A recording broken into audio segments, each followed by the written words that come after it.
প্রিয় দর্শক মণ্ডলী, আজকে আমরা উপস্থিত হয়েছি ঠাকুরগাঁয়ের লোকায়ন জাদুঘরে। এখানে রয়েছে বাংলাদেশ সহ বিশ্বের অনেক নদীর পানি বোতলজাত করে রাখা হয়েছে দর্শনার্থীরা যাতে দেখতে পারে। বিভিন্ন নদীর পানি, পাঙ্গা, খোয়াই, এখানে দেখতে পাচ্ছেন পাতরাজ, তীর্ণই, অনেক কিছু আমরা দেখতে পাচ্ছি।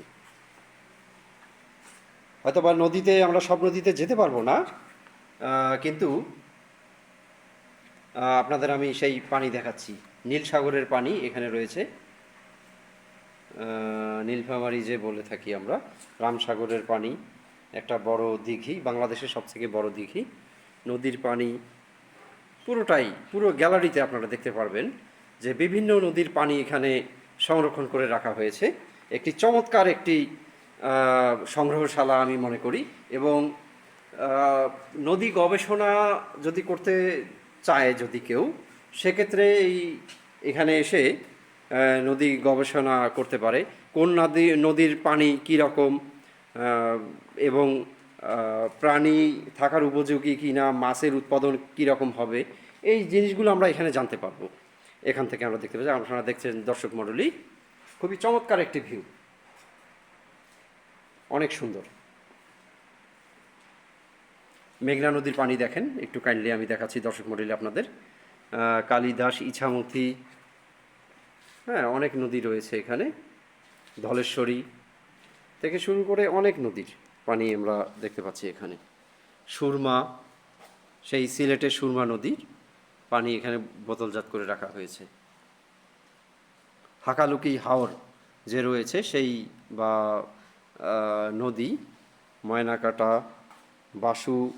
বাসুন্ডা, ধানসিঁড়ি, সেই জীবনানন্দ দাশের ঐতিহাসিক সেই অমর কবিতা আবার আসিব ফিরে, সেই ধানসিঁড়িটির তীরে, সেই ধানসিঁড়ি নদীর পানি আপনারা দেখছেন এখানে। মূলত ঝালকাঠি সদর উপজেলায় এটা অবস্থিত। সুগন্ধা নদী রয়েছে, জীবনানন্দ দাশ বহুবার তার কবিতার মধ্যে উল্লেখ করেছেন সুগন্ধা নদী।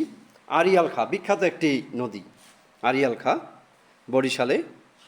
মেঘনা, বিষখালী, অনেক অনেক, কীর্তনখোলা, বিখ্যাত একটি নদী। গড়াই নদী কুষ্টিয়া শহর গড়াই নদীর তীরে অবস্থিত, অসাধারণ। পায়রা নদী, এটি পটুয়াখালীতে অবস্থিত। পায়রা সমুদ্র বন্দর আমরা যে বলে থাকি, এই নদীর তীরে অবস্থিত। কচা নদী, চেঙ্গি নদী, অসংখ্য নদী আপনারা এখানে দেখতে পাবেন। আর এখানে পাশেই রয়েছে এই সকল নদীতে যারা জীবন জীবিকা, যে সকল দিয়ে মাছ ধরতো, সেই জিনিসগুলো আপনারা খেয়াল করুন একটু।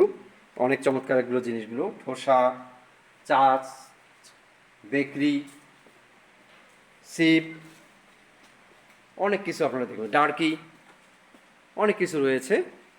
অসাধারণ অসাধারণ একটা আমি বলবো যে সংগ্রহশালা এখানে। পলো, বিভিন্ন ধরনের পলো এখানে রয়েছে, অসাধারণ। দর্শক মণ্ডলী, যদি ভালো লেগে থাকে অবশ্যই ঘুরে আসবেন।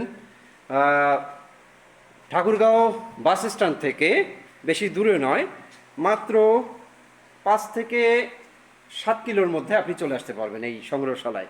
নদীর পানি সংগ্রহশালা, বাংলাদেশের একমাত্র নদীর পানি সংগ্রহশালা এটি। ধন্যবাদ সকলকে।